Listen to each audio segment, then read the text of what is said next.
అమ్మాయి ఎలా ఉంది పానకాలు? అమ్మాయి గారికి అమ్మా సొంత బిడ్డ కంటే ఎక్కువగా చూసుకుంటున్నారు. ఏమిట్రా వాడి ఉద్దేశం? అమ్మాయిని వదిలిపెట్టినట్టున్నాడా? అమ్మాయినే కాదు, అమ్మాయి కోసం ఎవరు తిరగలే వదిలిపెట్టను. మర్యాదగా రాజీపేట నరసింహాన్ని పోలీసులు గొప్ప చెప్పకపోతే నిన్ను నరసింహాన్ని బండికి కట్టేసి సిటీ దాకా దేకించి పోలీస్ స్టేషన్ లో ఇరికిస్తాను అని అన్నాడండి. ఆ తర్వాత అమ్మాయి సంగతి చూస్తానన్నాడు. ఏడ్చాడు. ఎంత ధైర్యం వాడికి!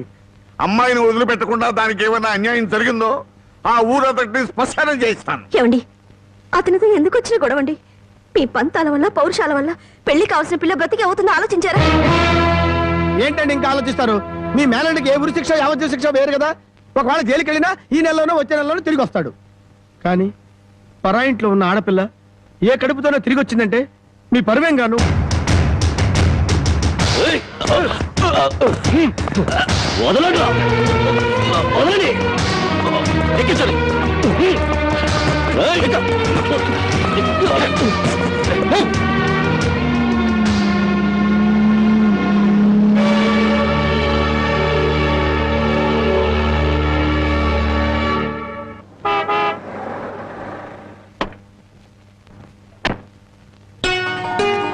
నమస్కారం బాబు. రండి బాబు రండి. మీలాంటి పెద్దలు మా ఇంటికి రావడం మా అదృష్టం. మర్యాదలు చాలు, మా అమ్మాయిని మాతో పంపించండి. శ్రావణ శుక్రవారం కదా బాబు, పూజ చేసుకుంటుంది. అమ్మా జానకి, జానకి ఎవరు వచ్చారో చూడు.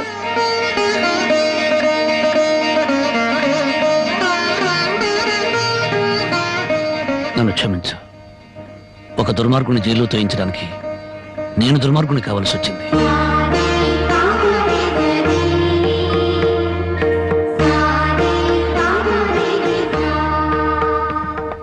బాగున్నారా నాన్న?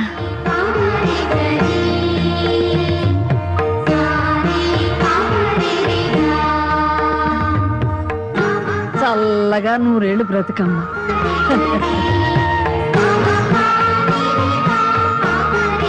ఏమిటమ్మా? పద.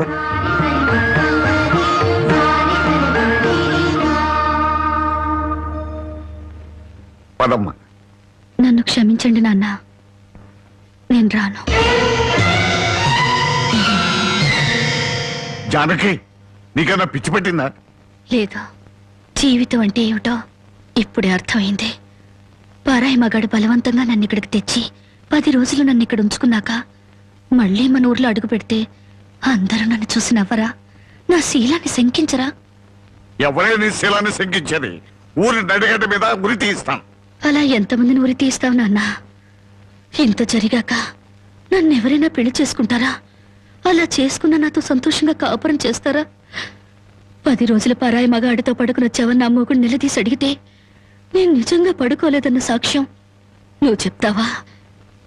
రాముడంతటి వాడే సీతను అనుమానించి అగ్ని ప్రవేశం చేయించాడా? ఆవిడ దేవత కాబట్టి మిగిలింది. నేను మనిషి నాన్న, బూడిదిగా మిగులుతాను. నీకెవరో రామాయణం 100 పోశారే. ఎవరో కాదు నాన్న, నువ్వే. 5 ఏళ్ల వయసు నుంచి నీ ఒళ్ళో కూర్చోబెట్టుకుని సీతాదేవి గురించి, సతీ సావిత్రి గురించి, ప్రాణం కంటే శీలం గొప్పదని, డబ్బు కంటే పరువు గొప్పదని నువ్వే నూరిపోసావు నాన్న. ఓహో అలాగా. మరి తండ్రి మాట చవదాటనే రాముని గురించి కూడా చెప్పానుగా, అది గుర్తులేదా? గుర్తుంది నాన్న. రాముణ్ణి కన్న దశరథుడి గురించి మాత్రమే కాదు, సీతను కన్న జనకుడి గురించి కూడా చెప్పావు. తను చక్రవర్తి అయ్యుండి కూడా అడవిలో ఉన్న సీతను ఏనాడూ పలకరించడానికి వెళ్ళలేదు. ఎందుకు వెళ్ళలేదు నాన్న అని నేను నిన్ను అడిగినప్పుడు నువ్వేం చెప్పావో గుర్తుందా? అమ్మా, ఆడది గడప దాటేది 2 సార్లు. ఒకటి పుట్టింటి నుంచి మెట్టినింటికి, రెండోది మెట్టినింటి నుంచి మట్టిలోకి. ఎందుకమ్మా ఈ వాదనలన్నీ? మండి వెళ్తారా? నేను రాను. అదృష్టమో దురదృష్టమో ఈ గడపలో అడుగు పెట్టాను. బయటకు అడుగు పెట్టడం అంటూ జరిగితే అది మట్టిలోకి. మన ఆస్తులు నగలో కొట్టేయడానికి నీకెవరో చేతపడి చేయించారే? నేను జీవితాన్ని గురించి మాట్లాడుతుంటే మీరు ఆస్తుల గురించి, నగల గురించి మాట్లాడుతున్నారు.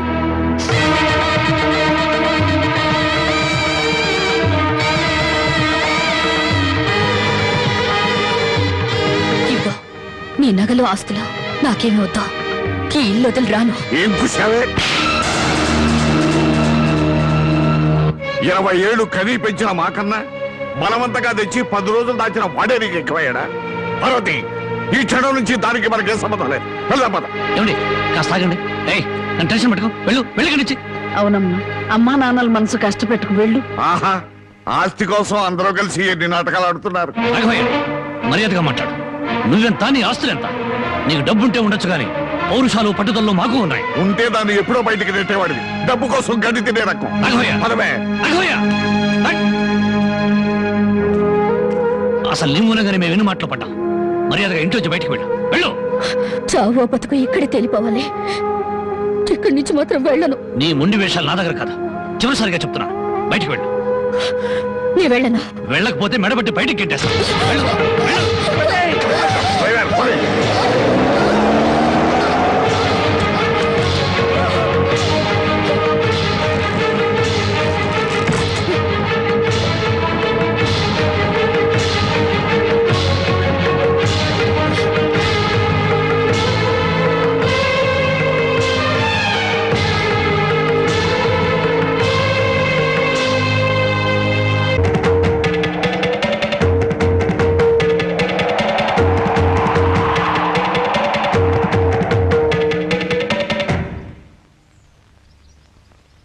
ఈ దేశంలో ఓ ఆడది ఏనాడైతే స్వతంత్రంగా ఇంత ముద్ద తిరగలుగుతుందో ఆనాడే దేశానికి నిజమైన స్వతంత్రం వచ్చిందని గాంధీ గారు చెప్పారు.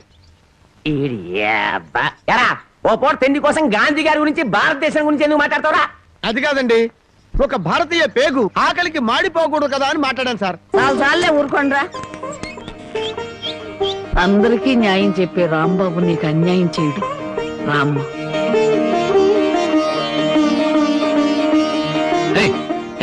దానికి లోపల తీసుకొస్తున్నా. పాపం ఆ పిల్ల ఎక్కడికి పోద్దురా? ఏట్లో దుక్కు చస్తుంది. మనకెందుకు? నేను నిన్ను తీసుకొచ్చినందువల్ల నీ జీవితం పాడైపోయిందని ఊళ్ళో వాళ్ళందరూ నిన్ను అనుమానిస్తారని మీ నాన్నతో చెప్పావే. నేను నిన్ను తీసుకొచ్చిన రోజైంది. ఏనాడైనా నేను ముట్టుకుంటానా?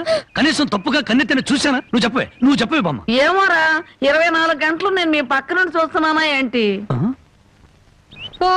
అంతకంటే దారుణాలే చేసావు. చెప్పుకోవాలంటే నాకు సిగ్గుగా ఉంది. చూసావా బామ్మ, అతని మనసులో నన్ను చేసుకోవాలని లేకపోతే పెళ్ళాన్ని పిలిచినట్టు పిలుస్తాడా? ఏ ఆడపిల్లనైనా రామ్మా బొమ్మ అని పిలిచే మనిషి నన్ను మాత్రం అటు రావే ఇటు రావే అని పిలిచాడా లేదా?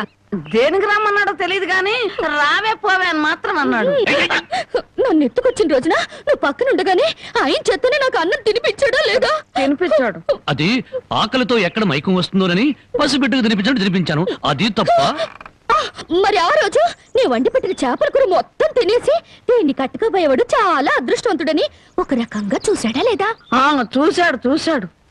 ఇప్పటికిప్పుడు కట్టుకున్న పెళ్ళాన్ని పట్టుకున్నట్టు నా చేయి పట్టుకుని బరబరబరా లాక్కెళ్ళారే. ఎందుకు లాక్కెళ్ళినట్టు? ఇలా చేయాల్సిందంతా చేసేసి నేను నిన్ను తాకానా, నేను నిన్ను చూశానా అని అడుగుతున్నారు. ఇలా కన్ను పిల్ల మనసులో ఆశలు రేపేసి ఏమి ఎరగనట్టు మాట్లాడుతున్నారు. నాకు న్యాయం చెప్పేవాళ్ళు లేరా? అడిగేవాళ్ళు లేరా? ఎక్కువగా బాగా ఉంటే ఎత్తి కుదేస్తాం.